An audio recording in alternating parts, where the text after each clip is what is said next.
ஆச்சி மசாலா. எந்த சமையலும் ருசி தேடும் ரகசியம் 20 ரூபாய். ஹாலிடேஸ்னாலே அது நம்ம GT Holidays தான். GT Holidays, South India's #1 travel brand. You know you are special when you're with GT Holidays. ஏன் ஸ்டைல் இதுதான்.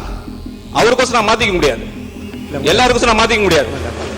இல்ல மாண்பு உறுப்பினர் உட்கார, மாண்பு அமைச்சர் கேலி பண்றீங்களா?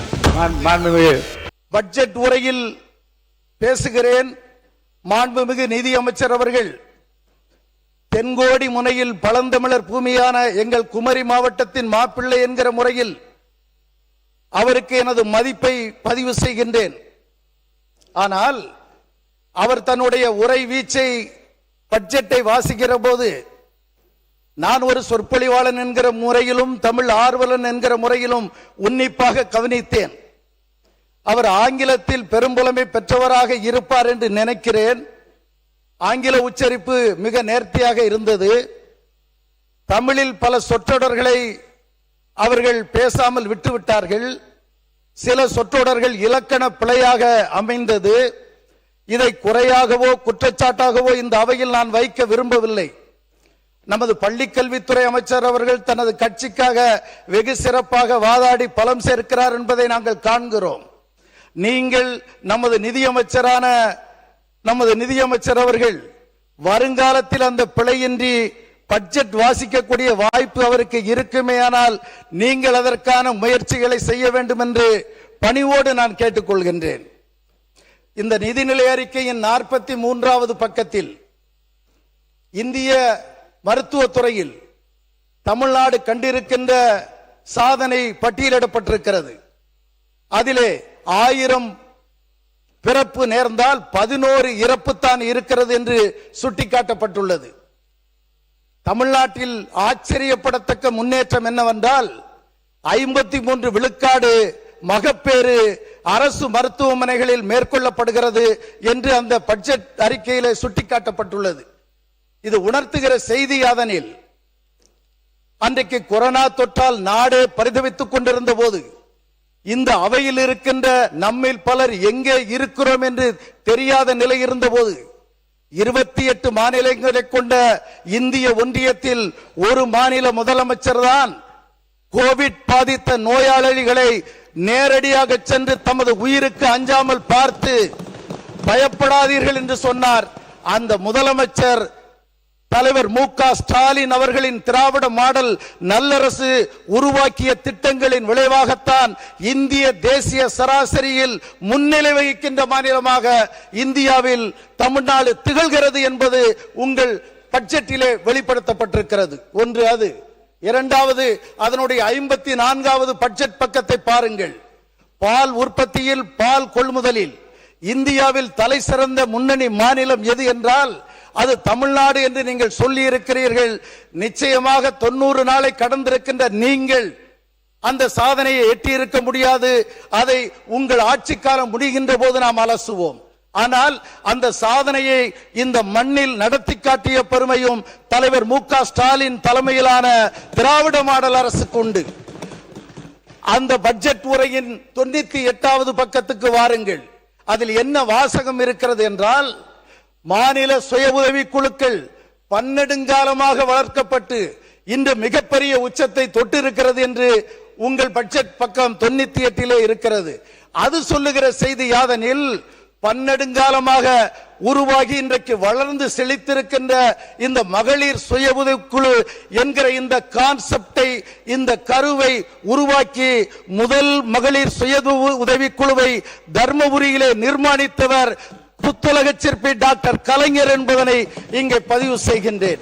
அந்த மகளிர் சுய உதவி குழு வாங்குகிற கடனை முறையாக திருப்பி செலுத்துகிறார்களா?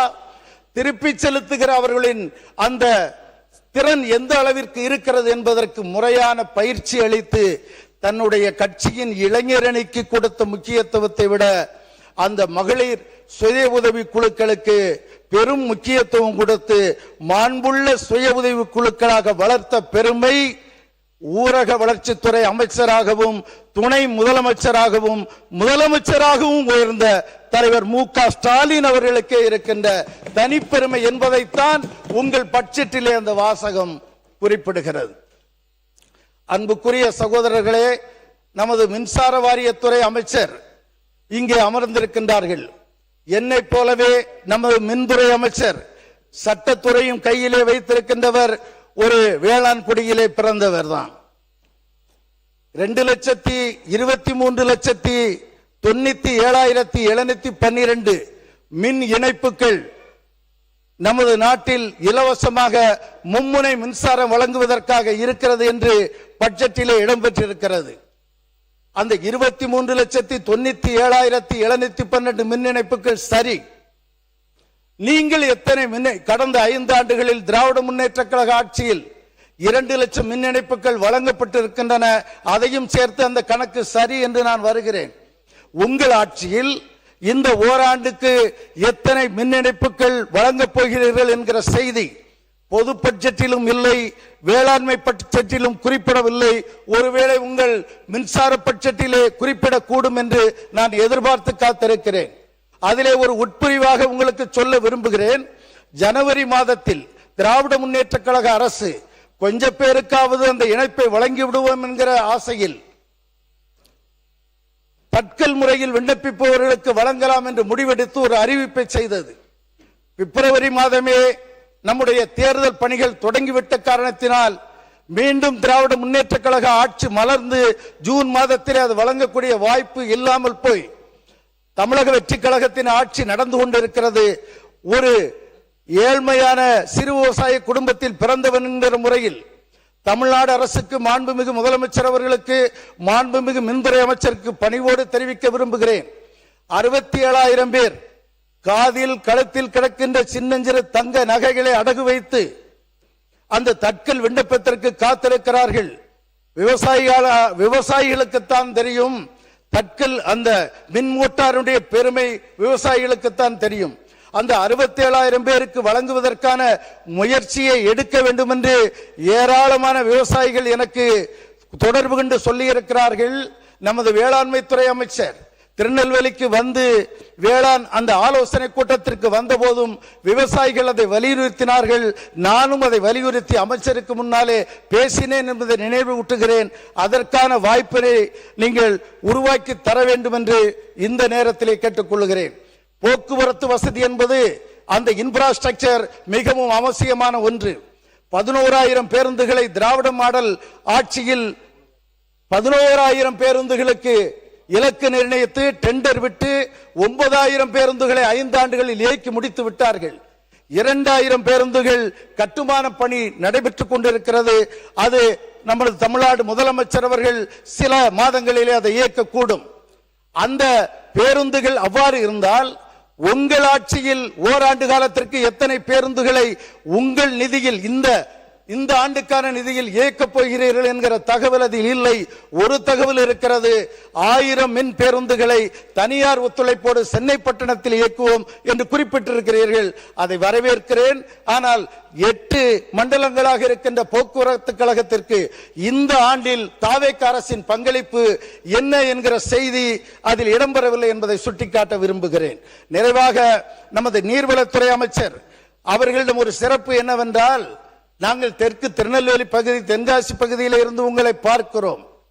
நாங்கள் சென்னை தமிழை பேச வைத்து ரசிப்பது உண்டு, கொங்கு நாட்டு தமிழை நண்பர்களை பேச வைத்து ரசிப்பது உண்டு. நீங்கள் கட்சி பிரச்சார மேடையிலே பேசியவற்றை நான் கேலியாகவோ கிண்டலாகவோ சொல்லுகிற இயல்புடையவன் அல்ல. உங்களுடைய அந்த சென்னை தமிழை சில நேரம் நாங்கள் ரசித்து பார்ப்பது உண்டு. ஆனால் பக்கம் 88 நிதிநிலை அறிக்கையில் மிகப்பெரிய தவறாக நீர்வளத்துறையினுடைய செய்திகள் இடம்பெற்றிருக்கின்றன. அதில் நீங்கள் என்ன சொல்ல வருகிறீர்கள் என்றால், நதிகளை இணைக்கின்ற அந்த திட்டத்தை கடந்த கால அரசுகள் மிகவும் தாமதப்படுத்தியதால் வேளாண் உற்பத்தி பாதிக்கப்பட்டிருக்கிறது என்று குறிப்பிட்டீர்கள். நதிகளை இணைப்பதற்கு தமிழ்நாடு அரசு என்னென்ன திட்டங்களை வைத்திருக்கிறது என்பது ஒரு பக்கம் இருக்கட்டும். தமிழ்நாட்டில் 32 முக்கிய நதிகள் இருக்கின்றன. அதில் 3 நதிகள் தான் இதுவரை இணைக்கப்பட்டு செயல்பாட்டுக்கு வந்திருக்கின்றன. அந்த 3 நதிகள் எவை என்றால், நான் தண்ணீர் குடித்து வளர்கின்ற தாமிரபரணி நதி, கருமேனியாறு, நம்பியாறு நதிகள் இணைக்கப்பட்டிருக்கின்றன. இந்த 3 நதிகளையும் இணைத்த புத்துலக சிற்பி டாக்டர் கலைஞர் என்பதை இங்கே பணிவோடு நினைவுபடுத்துகின்றேன். 2009ஆம் ஆண்டு தொடங்கப்பட்ட அந்த திட்டம் பிப்ரவரி 2026இல் திராவிட மாடல் அரசின் முதல்வர் தலைவர் மு.க. ஸ்டாலின் அவர்களால் நிறைவு பெற்றிருக்கிறது என்பதை சுட்டிக்காட்டுகிறேன். அது 1600 கோடி திட்டம். ஆனால் நீர்வளத்துறை அமைச்சரான நீங்கள் காவிரி வைகை குண்டாறு திட்டம் எங்கள் ஆட்சியில் செயல்படுத்தப்படும் என்று பட்ஜெட் பக்கம் 88 தெரிவித்துள்ளீர்கள். நான் கவலையோடு சுட்டிக்காட்ட விரும்புகிறேன். ஒரு பக்கத்திலே ஒரு 9 கிலோமீட்டர் தூரத்திற்கு தேவையான நிலங்களும் ஆர்ஜிதம் செய்யப்பட்டுள்ளன. ஆனால் நீங்கள் 150 கோடி ரூபாய் ஒதுக்கிவிட்டு நமது நதிகளை விரைவாக இணைக்கப் போகிறோம் என்று சொல்வது இந்த காவிரி வைகை குண்டாறு இணைப்பு திட்டத்தில் சாத்தியமில்லை. ஏனென்றால் 3 கட்டங்களாக நிறைவேற்றப்பட வேண்டிய இந்த திட்டத்தின் மொத்த தூரம் 262 கிலோமீட்டர். இன்றைய மதிப்பீட்டில் தேவைப்படுகிற நிதி 16,000 கோடி. அதில் பாதி தெற்கு வெள்ளாறு வரை நிறைவேற்றலாம் என்று சொன்னால் தேவைப்படுகிற நிதி 7,000 கோடி. நீங்கள் ஒதுக்கி இருப்பது 150 கோடி தான். அதிலும் எதிர்க்கட்சியாக இருக்கின்ற பழைய அரசுகள் ஒழுங்காக உரிய நேரத்தில் நதிகளை இணைக்கின்ற திட்டத்தை நிறைவேற்றவில்லை. நாங்கள் நிறைவேற்றுவதற்கு இந்த திட்டத்திற்கு இவ்வளவு நிதியை தந்திருக்கிறோம் என்று சொல்வது பொருத்தமில்லாத வாதமாக இருக்கிறது. அந்த திட்டத்தை இன்றைக்கு நீங்கள் ஒதுக்கி இருக்கின்ற நிதிப்படி பார்த்தால் நிறைவேற்றுவதற்கு 100 ஆண்டு ஆகும் என்பதை கவனத்தில் கொண்டு நீங்கள் இது போன்ற குறிப்புகளை வைக்க வேண்டும் என்று கேட்டுக்கொள்கின்றேன். மாண்புமிகு பொதுப்பணித்துறை அமைச்சர் அவர்கள். மாண்புமிகு பேரவைத் தலைவர்களே, எந்த திட்டங்களும் ஃபர்ஸ்ட் எடுத்த உடனே டிபிஆர் டீடைல் ப்ராஜெக்ட் ரிப்போர்ட்டுக்காக பட்ஜெட் அலாட் பண்ணுவாங்க. 10 வருஷத்துக்கு முன்னாடி ஒரு திட்டத்தை அனௌன்ஸ் பண்ணியிருப்பாங்க. புதிய அரசு வந்த உடனே ஒரு திட்டத்தை அமல்படுத்துறதுக்கு முன்னாடி 10 வருஷத்துக்கு முன்னாடி இருந்த பட்ஜெட் இருக்காது. அதுக்கான பிளான் மாற்றுவாங்க. பொதுப்பணித்துறையோ நீர்வளத்துறையோ அதுக்கான டெக்னிக்கல் லெவலில் இருக்கும், எக்ஸிக்யூஷன் லெவலில் இருக்கும். ஸோ இந்த மாதிரி திட்டங்கள் திருப்பியும் பழைய திட்டங்கள் இருக்கக்கூடியதை அமல்படுத்தும் பொழுது ஃபர்ஸ்ட் எடுத்தோன்னே டிபிஆருக்கு தான் ப்ராஜெக்ட். நிறைய பேர் வந்து பட்ஜெட்டில் டிபிஆருக்கு ஒதுக்குன அமௌண்ட்டை வந்து டீடைல் ப்ராஜெக்ட் ரிப்போர்ட்டுக்கு ஒதுக்குன அந்த பட்ஜெட்டை வந்து திட்டத்துக்கான ஒரு பட்ஜெட்டாக நினச்சி நிறைய சட்டமன்ற உறுப்பினர்கள் தவறுதலாக ஒரு கண்ணோட்டத்தில் பேசுனாங்க. அது நாங்கள் திருத்திக்கிறோம். மாண்புமிகு சட்டமன்ற உறுப்பினர்கள் ஒரு கேள்வி, போன ஆட்சியில் போன பட்ஜெட்டில் நீர்வளத்துறைக்கு எவ்வளோ பட்ஜெட் ஒதுக்குனாங்க, இந்த ஆட்சியில் எவ்வளோ பட்ஜெட் ஒதுக்குறாங்க? தயவு செஞ்சு அந்த டேட்டாவை சொல்லுங்க. எந்திரிச்சு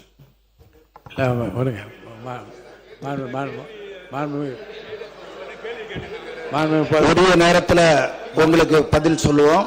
ஆனா மாண்புமிகு பொதுப்பணித்துறை அமைச்சருக்கு சொல்றேன், மாண்புமிகு பொதுப்பணித்துறை அமைச்சர்களுக்கு சொல்றேன், நீங்க சொல்ற நான் பேசுறேன். மாண்புமிகு நீர்வளத்துறை அமைச்சர் சொல்லுங்க.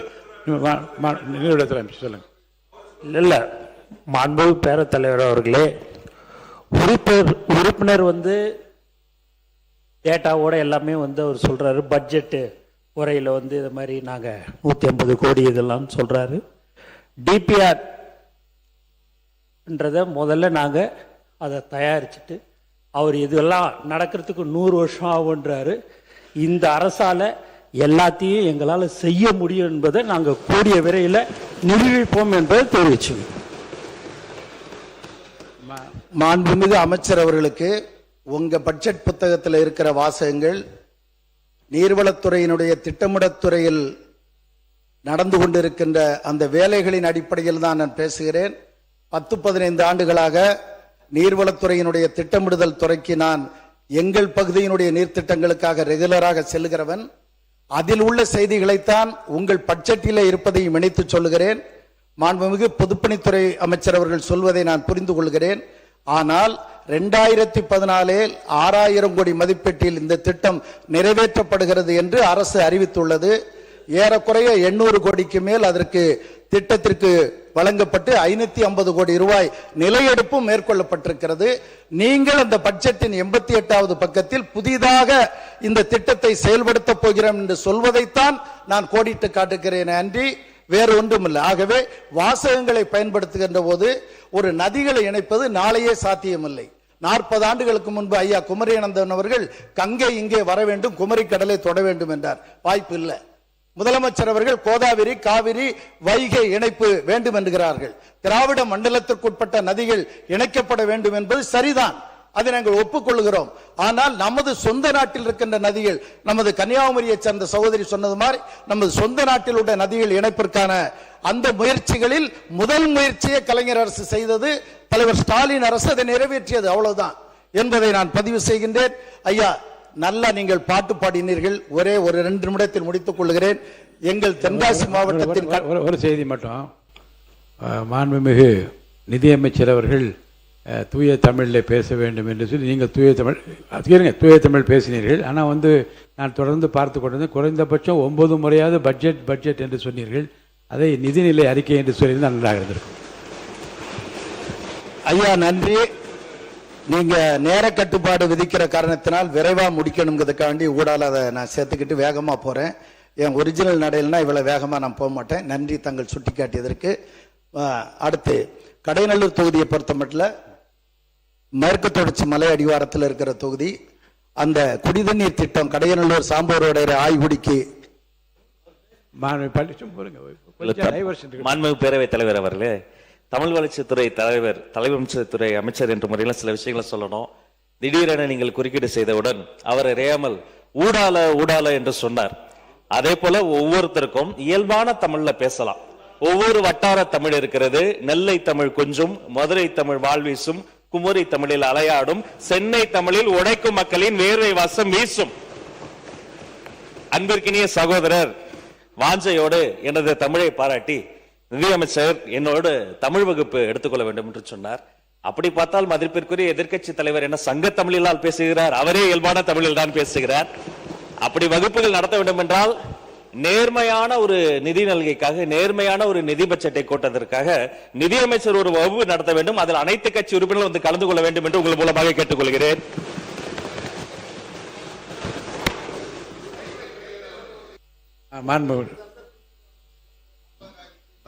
நிதியமைச்சர் மாண்புமிகு பேரவைத் தலைவர் அவர்களே, சார் தேங்க்யூ. அமைச்சர் நீங்க நேரம் என்ன சரி, உங்களை பார்த்து கருத்துக்கள் மட்டும் சொல்லுங்க சார். நான் பாஸ்கெட்பால் பிளேயர். ஆக்சுவலா ஒரு அஃபென்ஸாக ஆடுவேன், டிஃபென்ஸாக ஆடுவேன்.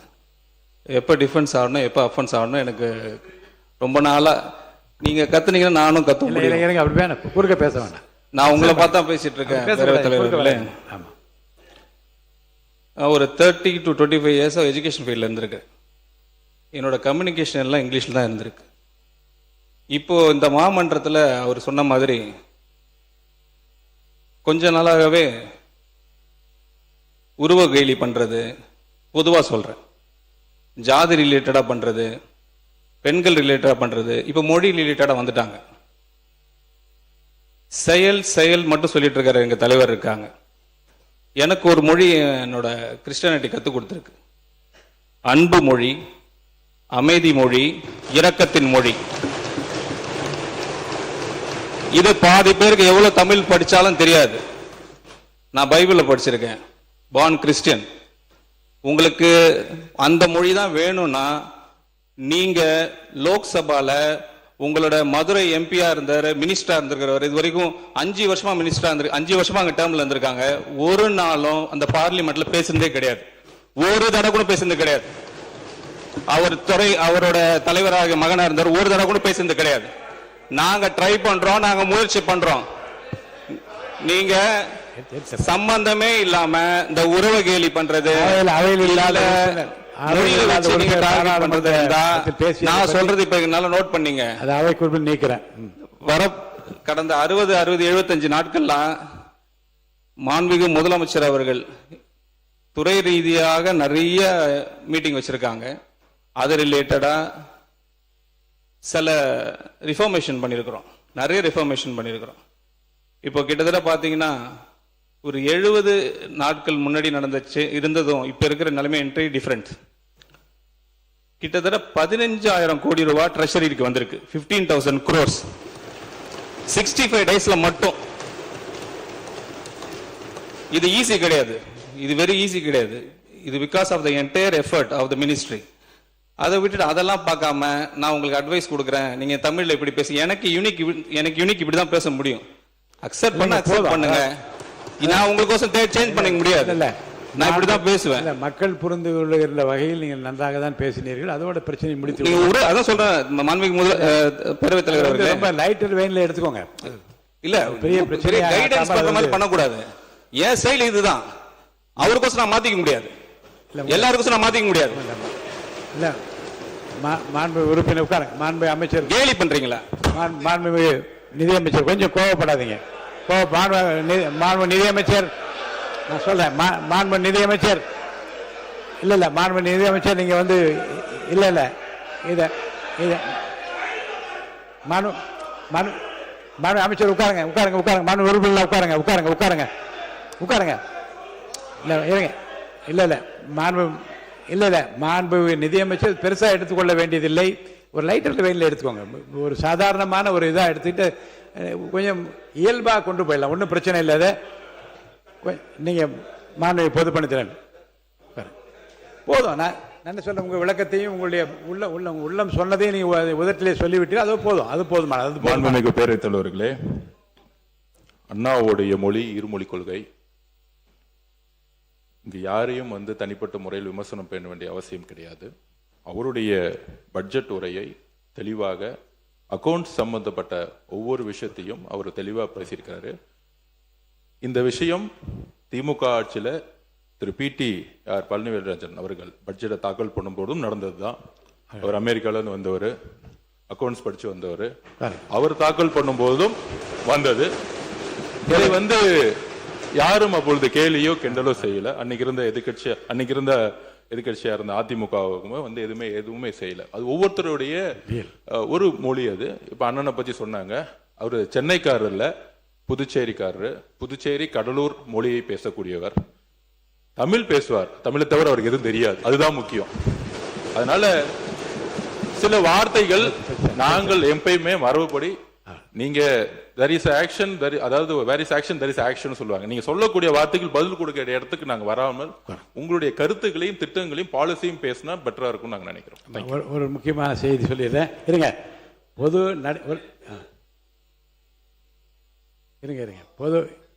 மாண்புமிகு பேரவைத் தலைவர்களே, நிதியமைச்சர் ரொம்ப சீரியஸ் ஆகாதீங்க.